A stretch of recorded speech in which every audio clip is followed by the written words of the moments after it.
everyone, and welcome back to Lucky Loaders 15, where I'll be giving you 4 of my best tips for tomorrow's racing. Now, before we get stuck into them, quickly just want to recap on how our selections performed today. In the end, it was a good day for us here on the YouTube channel. It was our 4th consecutive day of profit, where we've had profit every day since Sunday. And today we had a winning nap at Lingfield. That was Black Medic. I thought Callum Hutchinson gave her a really nice ride, got her into a good position early on, and in the end her winning attitude just prevailed. She got up on the line to beat Gavi de Gavi, who had been well backed for Georgia and Alan King. But I just think the fact that I thought Black Medic was still well handicapped, and also as well Callum Hutchinson had a little bit more experience than Georgia. I just think that swayed it in our favour today, and was quite a nice price in the end, advertised at 4-1 here on my YouTube channel last night. The other tip of the day was our next best, War of Urge. Okay, yes, was well beaten in 3rd place, but ran well for a long way, you know,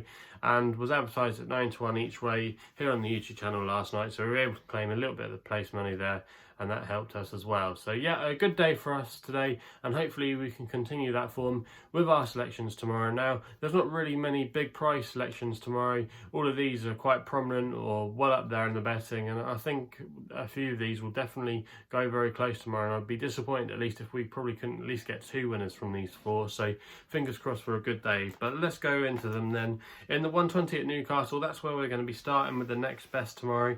And this horse here that I'm going to go with is a horse called Malystic for Brian Hughes, champion jockey. Can't get used to saying that at the moment. Still think somewhere at the back of my head it's Richard Johnson after all these crazy times over the last 12 months or so. But yeah, Brian Hughes is the champion jockey, and he is going to be riding this horse tomorrow for Peter Niven. Now, this horse has done very well since transferring over to fences, but wasn't a bad hurdler, to be fair. Actually racked up a couple of bumper wins here at Newcastle as well. He's got 2 course wins to his name, and did, like I said, really well over hurdles last year. Got a couple of wins at Musselburgh and just lost out to Fred of Nicky Henderson's on his last start over hurdles, but since going over fences, he definitely really has showed a good attitude. Finished 2nd at Carlisle behind Dan Skelton's Protectorate, who's definitely one of the most exciting prospects we've seen this season over fences. He's one of the most exciting novices, I would say, in the UK so far. So that was a good effort there, and he went on to boost the form by winning at Cheltenham, so that was a nice bit of form. Also as well, his last start saw him win by 11 lengths quite comfortably. Okay, yes, it was a small runner race, but he did the job very well at Wetherby to win by 11 lengths. And he's now got a mark of 140, which I think is fairly fair, and I think he is quite an exciting prospect. He's quite versatile. I think where you can ride him, you can ride him handy, you can ride him just off the pace, you know. I think he's quite versatile tactically, and he's currently 13-8 with bookmakers at the moment, which I think is fair. His main market rival, Who Shot the Sheriff, I'm not sure about him really. I'm not sure if he's maybe got the class or the potential to go as far as Malystic, who's got a lovely pedigree. Actually related on the dam side, I think, to Clever Cookie, who was a Group 2 winner for this stable. So a lot to like really about this horse Malystic. Not a selection that's hard to work out, but I just think at 13-8. I could see this horse getting a little bit shorter in the betting tomorrow. I could see it maybe going off at 5-4. Maybe Who Shot the Sheriff might be the weaker of the 2. So yeah, Malystic, a lot in his favour tomorrow. I think at 13-8 he can get the job done for us there. We're then going to go with an extra tip tomorrow. I think this is a really interesting horse, but I had to put it up, and it runs in the 2:15 at Taunton with a horse called Palmer's Hill for John Joe Neal Jr. and he's riding for his dad here in the JP McManus colours. Now, Palmer's Hill is a horse I've had in my radar for a very long time, but I don't think he's been the most straightforward horse in his career. He's had a few niggles along the way. I remember when he won for John Joe at the November meeting a couple of years ago, when he won the conditional jockeys race there when John Joe was still a conditional, and he did the job really well that day, but we didn't see him afterwards until earlier this year when he ran at Kempton on Dovecote Hurdle Day, and in the end he ran a good race after quite a massive layoff. He just went down fighting to Downtown Getaway, who arguably is a very well handicapped, or was a very well handicapped horse for Nicky Henderson. That horse had some good form over in Ireland when I believe he was previously trained by Mags Mullins. But yeah, Palmer's Hill did very well that day, and the form of that race has worked out quite well. I know the third, our Power, ran a good race in that Grade 3 Stairs handicap hurdle at Haydock a couple of weeks ago, so that looks a good level of form. What I find quite interesting about this horse though tomorrow, is going to be making its chase debut off a mark of 137, and it's running in a novices handicap chase. And I would have thought with a horse of this calibre, they probably would want to be running him in a beginner's chase or a novice's chase, you know, because you think he's off a mark 137, carrying top weight first time out would be a massive ask for him tomorrow. But I just think this horse could be a bit of a plot job, and I think that they think he's potentially well handicapped off a mark of 137. He's shown, like I said, a good level of ability so far during his career, even though we haven't seen him too many times. But if he won this race tomorrow, he'd be at least a 140 plus rated horse. And who knows, maybe a national hunt chase at Cheltenham, maybe the Ultima, who knows. He could be a really exciting horse, this one. And he cost them £310,000 at the Cheltenham sales back in 2017, you know, so they did fork out quite a bit of money for him.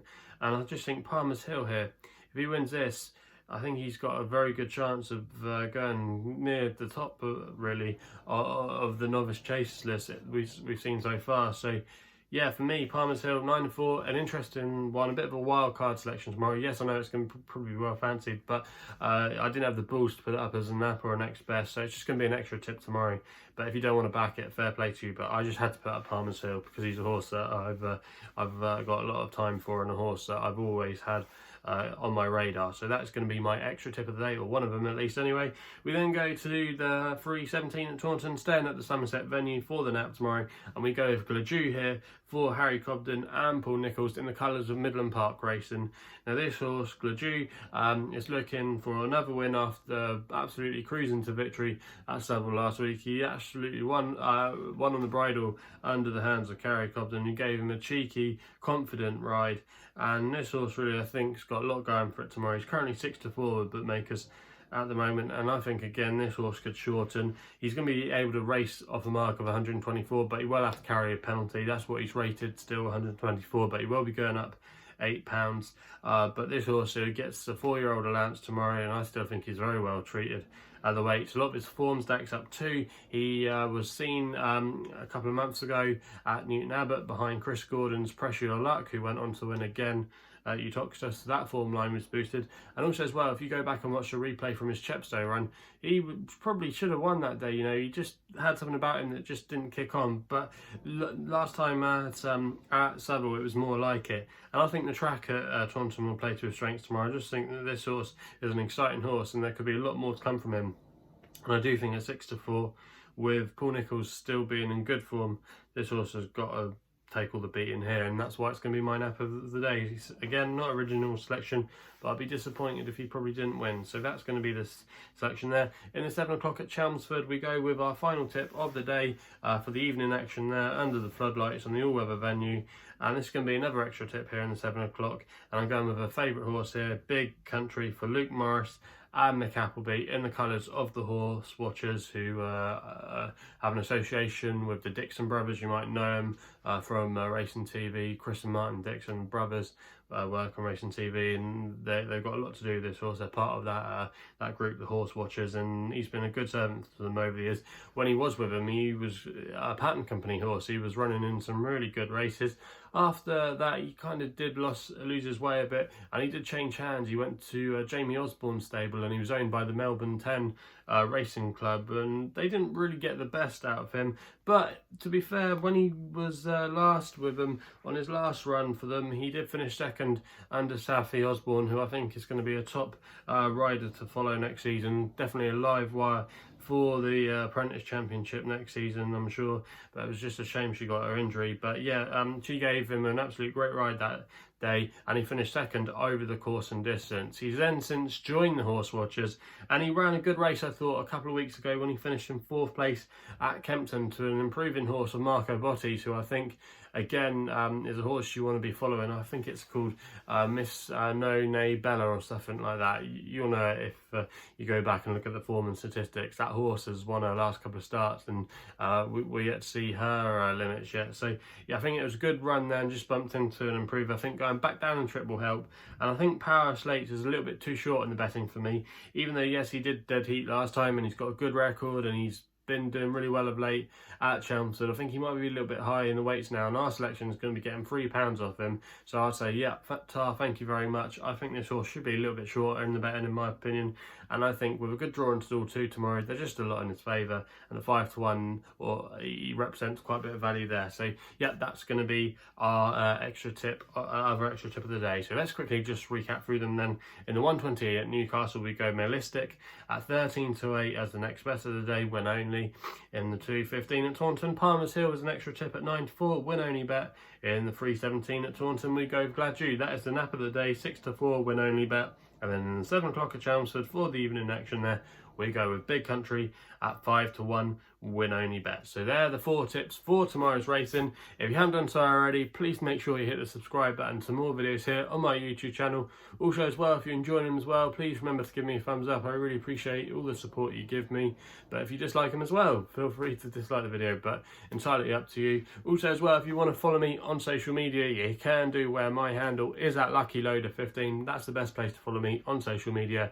And if you want to find out a little bit more about myself, understand me, and look at a full portfolio of my work, my website is www.chrisloaderracing.co.uk. So please game responsibly. Hopefully we can have some winners there tomorrow and continue our good form, and we'll be seeing you soon.